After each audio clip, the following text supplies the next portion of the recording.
You don't know how glad I am to see you. You did the right thing.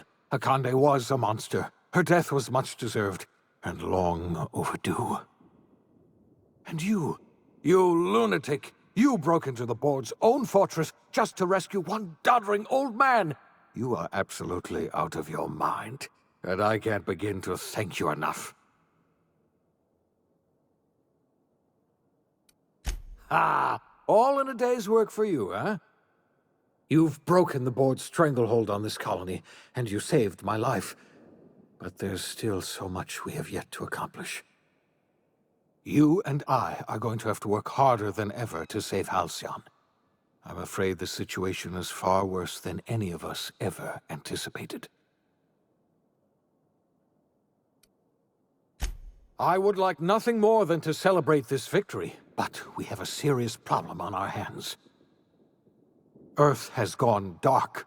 We haven't received a single message in 3 years. There's been no communication, no signals, nothing. 2 years ago, the Earth's Directorate's frigate disappeared on their way back to Earth. We don't know what they discovered when they arrived, or if they arrived at all. Hold on, Doc. Are you telling me the Earth went dark 3 years ago, and the board's just been covering this up? They've been incredibly effective at concealing the truth. Right now, the only people in the colony who know are standing in this room. They haven't exactly been hands-on around here anyway. So there's one less rubber stamp to worry about. Earth is humanity's home planet, Miss Fenhill. The psychological effects of losing our original home will be devastating. We're in serious trouble, my friend. Do you know what this means for Halcyon? We can't rely on Earth for support anymore. We've been cut loose. We're entirely on our own. Yes, we do.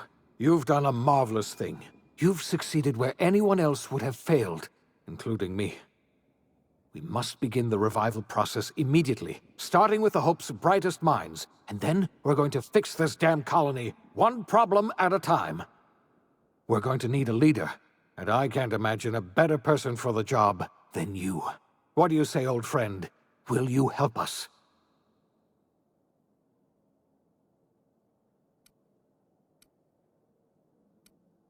You won't hear a word of disagreement from me. You're the best thing to ever happen to Halcyon. If you want to take it upon yourself to lead this colony, you have my support. We're not a colony any longer, are we?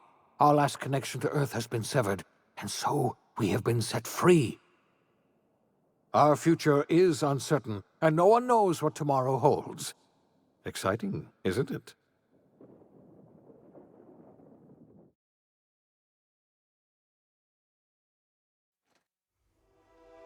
The OSI teaches that everything in the universe happens according to the grand plan. But the stranger that arrived in Halcyon was an unplanned variable. From the moment he landed in Emerald Vale, his actions altered the course of history. The events on Tartarus brought about the end of the board's authority. But the board's mistakes would haunt the colony for decades to come. The damage they left behind would require the work of a generation to repair. Dr. Phineas Wells began reviving a handful of the Hope's colonists. Engineers, scientists, technicians, and intellectuals.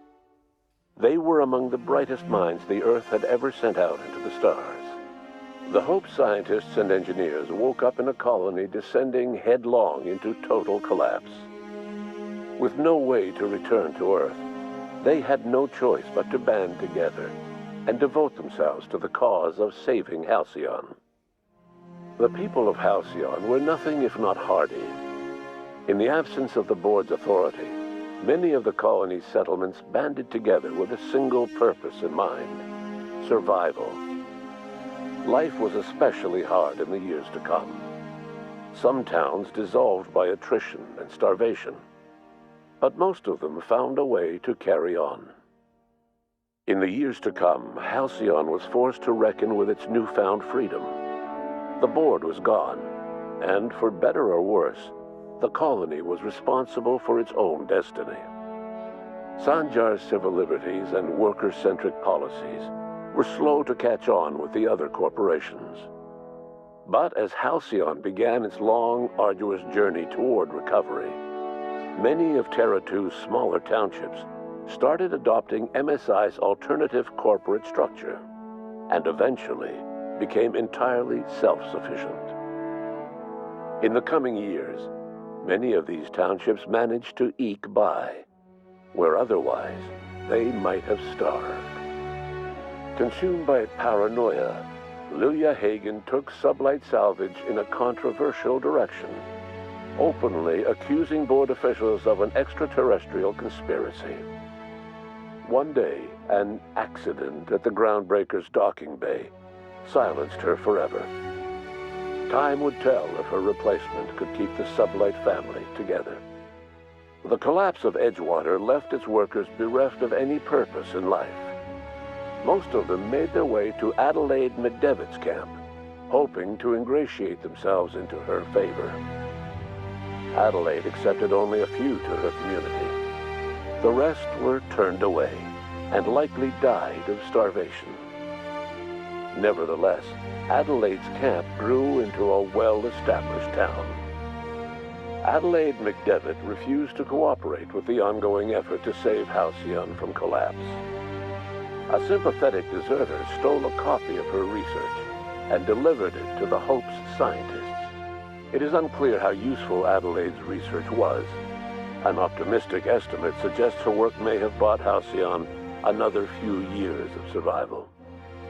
Adelaide would never know. She died that winter. Under the leadership of Junlei Tennyson, the Groundbreaker held firm against corporate influence.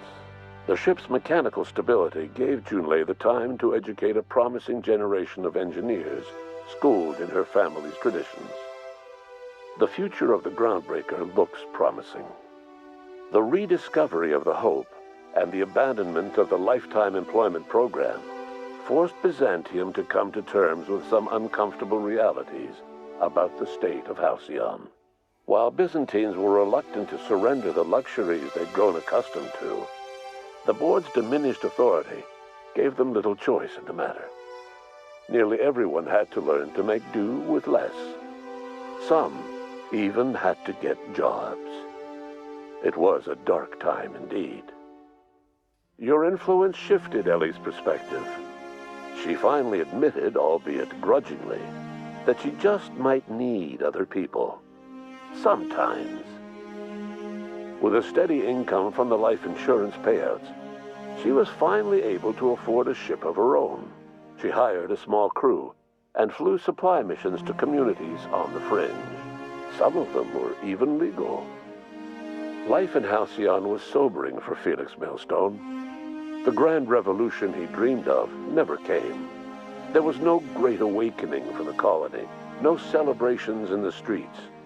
There was only the hard, desperate work of trying to repair a broken colony. Felix never had a head for numbers, but if there was labor to be done, he was there to help. Eventually, Felix realized that the work of a revolution was done with two hands. As much as he enjoyed his adventures aboard the Unreliable, the vicar, known as Max, eventually decided that it was time to move on, to live out the life he had sought so long to create. He knew there were many in the colony who carried burdens much worse than the ones he had struggled with, and he devoted himself to easing their suffering wherever he could. He only ever took up arms again to defend the defenseless. Unshackled from a lifetime of striving and fighting the universe and himself, Vicar Maximilian de Soto was finally at peace. Once the matter with the Hope colonists was resolved, Junlei bashfully asked Parvati if she'd like to join her permanently on the Groundbreaker, and Parvati enthusiastically, if somewhat awkwardly, agreed. The stories of her adventures spread across the colony, and Parvati soon found herself the center of attention. Having served as the engineer of a renowned spacecraft, tramp freighters and wildcat miners sought her out by name, and in no time, she was a fixture in the Groundbreaker's mechanical ecosystem. She and Junlei were never far apart. Nyoka returned to Monarch to take another crack at making a permanent life for herself. She formed the Charon Group, an MSI subsidiary of ragtag survivalists and wilderness experts. Anyone in need of a guide, or just looking to throw back a beer and swap stories, could find her camping on the trail or clearing an infestation. The SAM unit that accompanied you spread awareness of the product line's superior sanitation and maintenance capabilities across what was left of the colony. This led to a boost in SAM unit sales. Did you know that SAM units are the longest-lasting, toughest-acting cleaning solution in Halcyon? Minister Clark was released from house arrest, and his contact with you gave him a sense of renewed purpose and vigor. Once it became clear that no help would be coming from Earth, he threw his considerable efforts and talents into helping Halcyon manage the crisis before it. As for Dr. Phineas Wells, he spent his remaining years in his orbital lab. He eventually came to terms with his own past, and was able to forgive the mistakes of his younger self by devoting his remaining years to serving the colony. Dr. Wells was able to revive many more scientists and engineers than he first expected, thanks to the additional batch of chemicals you stole from the Ministry. Wells never forgot about the human lives that were lost in acquiring these chemicals. In the end, Dr. Wells was able to save every scientist and engineer aboard the Hope. Over the next decade, nearly all of the Hope's remaining colonists were successfully revived. Halcyon saw a period of rapid technological and scientific advancement. Breakthroughs in dietary supplements saved the colony from starvation. Geoengineering projects and social reforms began to change the structure and character of the colony. Dr. Wells laid the groundwork for the project to save the colony, but he would never live to see the fruits of his labor. He passed away a few years later. His work was carried on by the scientists and engineers he revived. Today, Halcyon has stabilized. The people of the colony work hard to adapt to their new circumstances. Nearby colonies send aid and supplies. Life will never be easy in Halcyon, but for the first time in its history, there exists a sense of real, genuine hope about the future. And what about you, the unplanned variable in the history of Halcyon? You brought an end to the chaos on Tartarus and proved yourself the most capable leader left in the colony. You administered the colony in your own image. With the old power of the board destroyed, a new government of Halcyon rose with you at its center.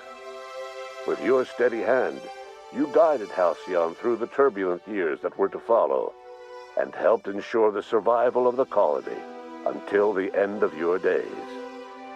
No one knows what's happened to Earth, and no one knows what the future has in store for Halcyon. All we know for certain is this: the name of the Unreliable and that of its intrepid captain will remain the subject of countless stories for years to come.